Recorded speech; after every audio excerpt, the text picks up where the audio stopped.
Online feature with Una Mullally. We mentioned a YouTube video that had received almost 200,000 hits. Looks like a music video featuring a guy called Tom O.C.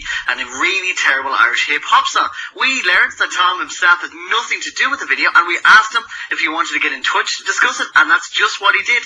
Tom O.C., or Tom O'Connor, joins me now on the line to set the record straight. Afternoon, Tom. Hey Simon, how you doing? Not too bad. Good to have you with us on the programme today. No problem at all. So remind us first of all what the video is and how you have become personally connected with it.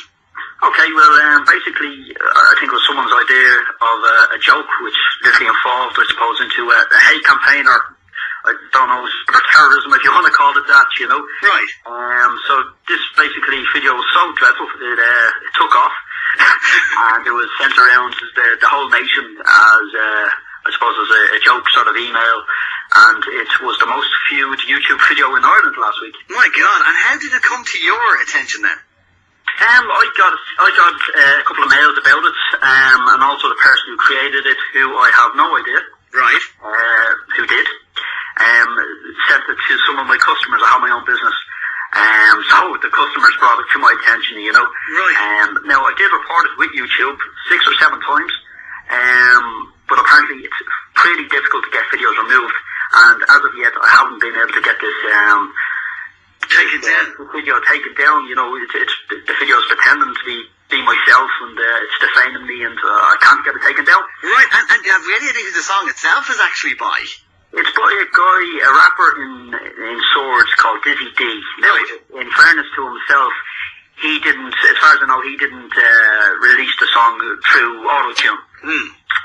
He did release the song, apparently. I haven't heard it, but apparently he released that particular song on an album last year, and apparently he's an amateur he's a young guy, an amateur rapper, and he's just, you know, it's a hobby for him, you know. But to the best of your knowledge, there's no connection between him and what's going on now?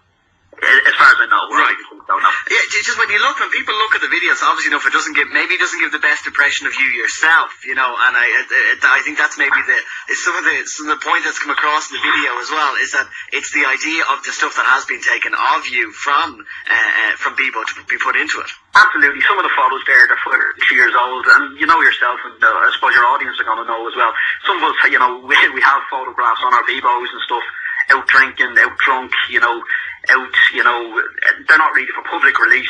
So those photos, the worst of the worst, were taken off my personal Bebo. Yeah. And Facebook as well.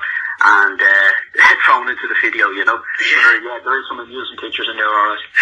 And I think it's a lesson for everybody. There is always going to be a danger of putting your own life up on the internet, you know, photos, public profiles, all of that sort of stuff, is that these sort of things can happen. But do you reckon that they just picked you at random? No, I say it was, you know, either a competitor or maybe someone from years ago in school, or I'm sure there was some reason behind it, you know, but as of yet, I have no solid evidence of who it was. Now, I'd be quite the technology enthusiast myself, and I would have ways of, you know, tracing IP addresses and finding out where emails are coming from and stuff. Right, and even with that ability, I can actually track these guys down.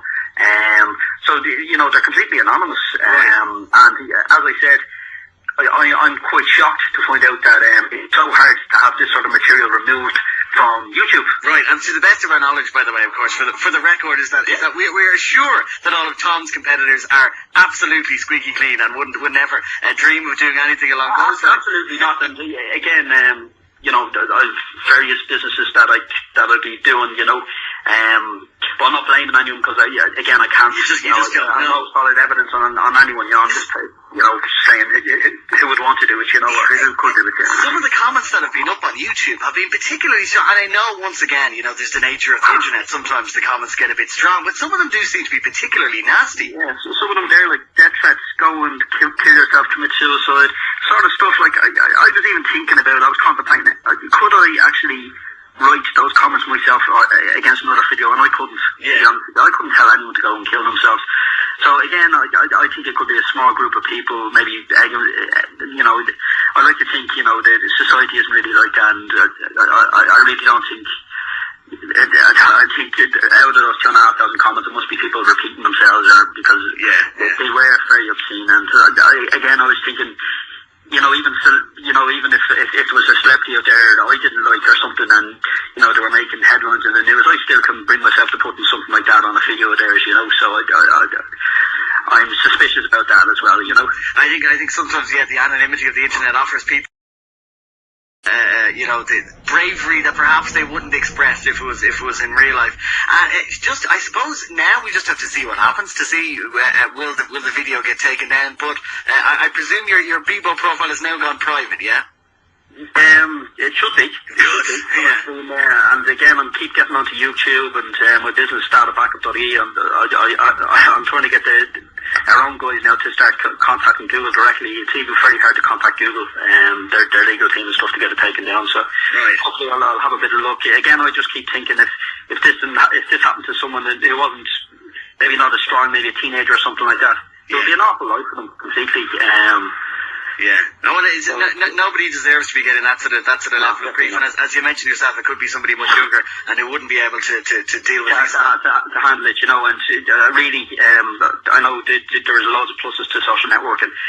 Then again, you know, there is bad parts of society as well. There should be safeguards in place to kind of stop this from happening, you know, especially since there's so many young people and such a wide audience using these sites, you know. The cautionary tale. But listen, Tom O'Connor, thanks a lot for coming and joining us on the programme today. We appreciate your time. Thanks for having me, Simon. Cheers, Tom. Take care. This is Phantom Daily on Phantom 105. Would you let us know your view on that? What do you reckon? Obviously enough, the material goes up on the internet and then it becomes public and people can take and do with.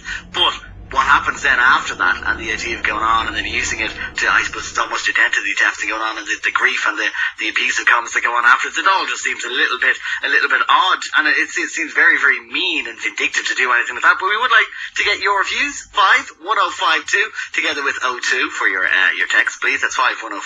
Or you can email us live at phantom.ie. As you mentioned, the link to the material itself is on the Phantom Daily webpage. Just go to phantom.ie, go into Phantom Daily, and you'll find the link there. And let us know your thoughts. 51052. Right.